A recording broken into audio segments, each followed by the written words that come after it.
today is more on definition of terms. We need to define things because we will be focusing more on the standards. We cannot always draft policies and implement policies without harmonizing it from legal basis. Legal basis here is very important because at the end of the day, if we continue to implement policies that are not aligned to laws, international standards, and book of knowledge,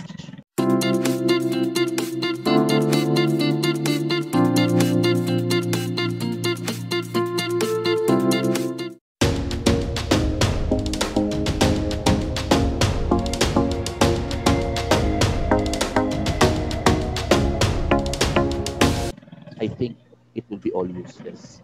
And at this point of time, time is gold at this point of time, wherein this is very, very crucial in our organization.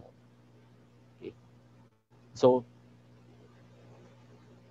let me move first because our training is more on competency. So probably you will ask yourself, after this training, what shall be I be?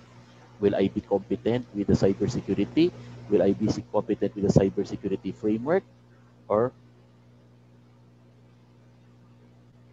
whatever it may be? No, but in terms of cybersecurity.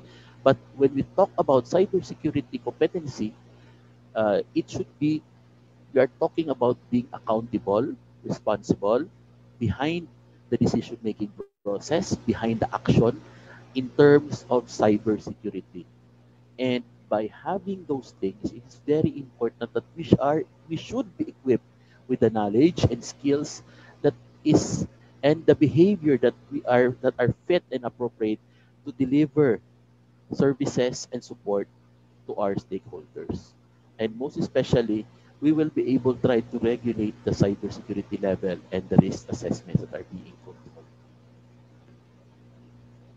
Another definition of being competent is that we are able to identify, elaborate, analysis, and document cybersecurity problems that are valid and verifiable, adapted from regulatory standards, which I have said. We are adopting international standards, specifically ISO.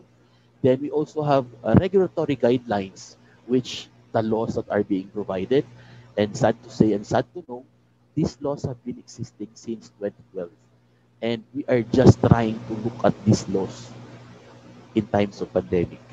And lastly, we must also cross-reference those competency, our knowledge and skills in terms of the professional body of knowledge because there are also pool of experts that have worked hard in order to craft this body of knowledge in terms of cybersecurity.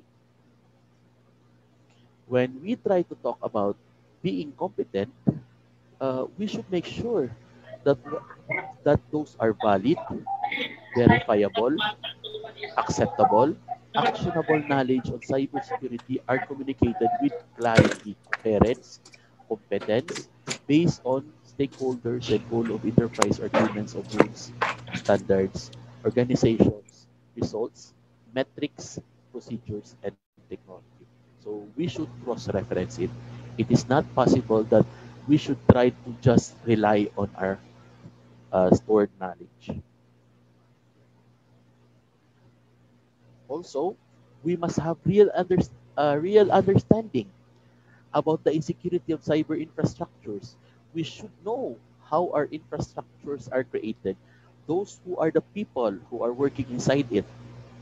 Competency has to be linked with the value of stream and supply chain of cybersecurity management and data privacy protection.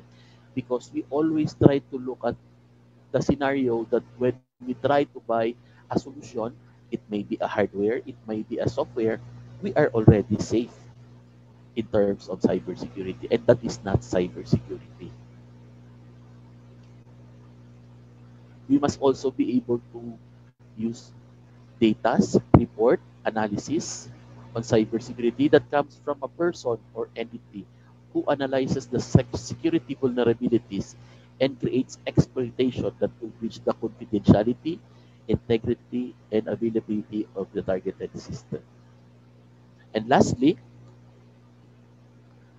Also, with a person or entity who creates the knowledge and technology that examines security vulnerabilities and continuously improve on the control of known possibility exploitation. So that is just when we talk about competency. And if you are trying to look at competency, according for the Center for Creative Leadership from Morgan McCall, Michael Lombardo, and Robert Eischinger, competency is just 10% developed in terms of training. 20% from social learning, where we build networks, where we try to compare notes, to share our knowledge with other colleagues. And lastly, 70% experiential. So most of this competency, we can say that it must come from true experience, working with the real situation itself. And that is the time you can only tell anybody that we are already competent in what we are doing. So again, try to look at this. This is just 10% of being competent.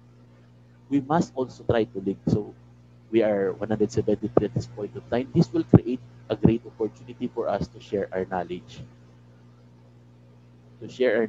with other people. And then of course, the 70% is we learn it from experience.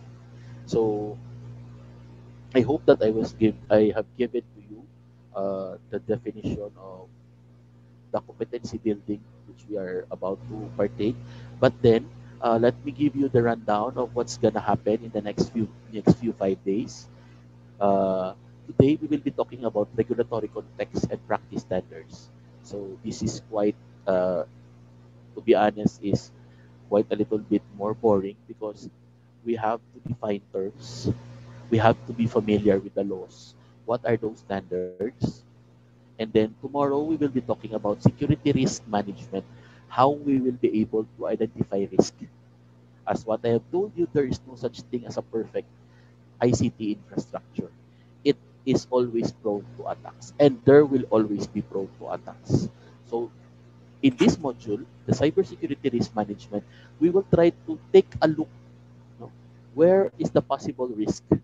Where are those possible areas that could be breached, no, in our ICT infrastructures? Then on day 3, which is on Wednesday, we will talk about cybersecurity control policies. Now, policies here is very important because these are the things that gives us full control of our infrastructure.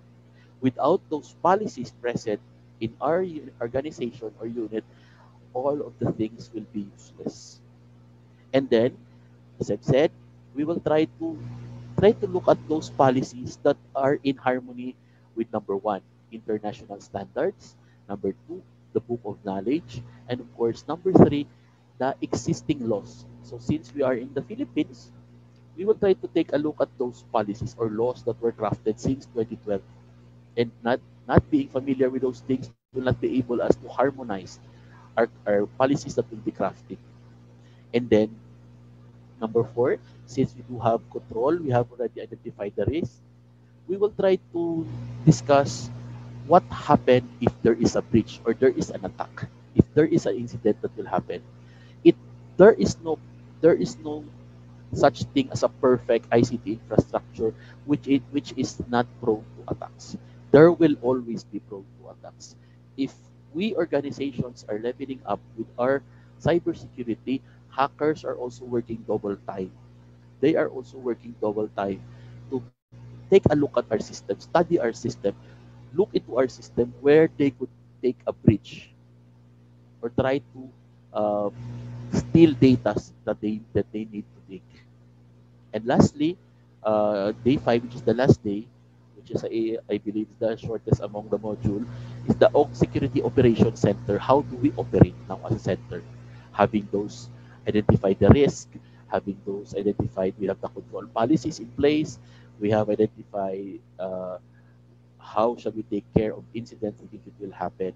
So the fifth day will help us how to improve our operations as a cybersecurity unit. So let me move. Uh, anyway, please, if you have questions later on, please try to type it in the chat box. Our moderator will take care of it later on. after this one. So the part one, let me go to the part one, which is the cybersecurity regulatory context and practice standards.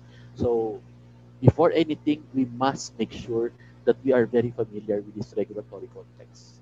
As I've said, the law and the standards, and especially the practice standards, which are international standards,